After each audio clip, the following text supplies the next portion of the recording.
Hi, it's Elliot Grove of the Raindance Film Festival, answering the most common question I've had over the years. What is low budget filmmaking? Well, it sort of depends where you are, but before we go on, please like, subscribe to our channel, get notified. We'll notice that and we'll follow you back. Hey, so in America, it's different than in Europe. In America, they consider a low budget film under $10 million. Here's Reservoir Dogs, Napoleon Dynamite, Blair Witch Project. They are very low budget films, but at different levels. Let me explain. So in Hollywood, an independent film is under 10 million. And they give money to directors that are coming through the festival route. This has been the historic way it's been happening, to see if they can handle the bigger $50 to $100 million budgets. So some examples are Memento, Christopher Nolan, Donnie Darko. These are examples of films made over 5 million, $4 to $10 million. You can look and see what the exact budgets are. It's kind of hard to find sometimes.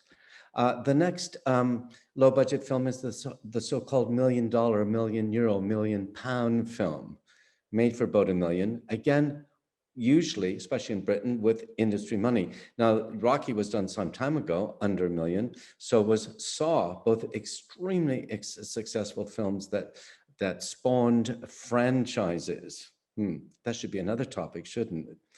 But in the Raindance world, we talk about micro budgets, something for under $500,000, pounds, euros. Films like Mad Max, that was made back in the day with a measly $300,000. Or how about Friday the 13th, made with hardly anything? Or Napoleon Dynamite, made for about $400,000. Those are micro budget films, but you know, there's not really lowest budget films, which are the no budget films. Films like Once, which premiere at Raindance, shot for 25,000 euros, 150,000 total budget finished. Paranormal Activity and Blair Witch Project, both made for about $35,000 each. Those are typical no budget films, what we would call it Raindance.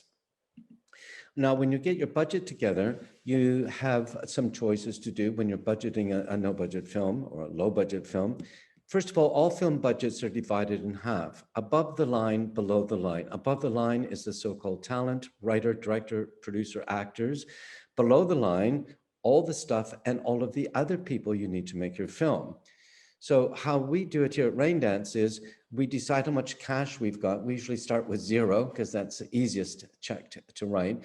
But let's say you negotiate with someone on this list, and this list goes down about 40 more lines. You agree a price for stuff or people, their services, and pay them cash. Cool.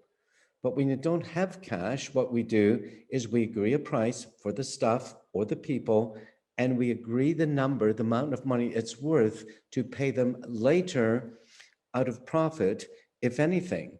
And what you can do if you want is, because you're making them wait for a considerable period of time to get paid, you could offer them a bonus, 5%, 10%, whatever you want, should the money come in.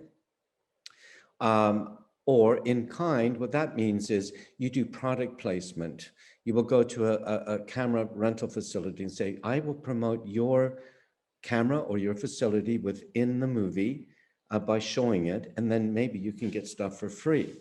Now, this is difficult to do in the low budget realm because the brands that you go to for support always want to know what your marketing budget is. And if your marketing budget isn't very much, or if any, they're probably not going to think it's worth the time of day with you. For example, Daniel Craig, James Bond, 2 James Bonds ago, started drinking Heineken, the beer, after years and years of sipping martinis, because Heineken realized the brand value of the James Bond franchise, and they actually paid some $40 million to the movie that went into the production budget.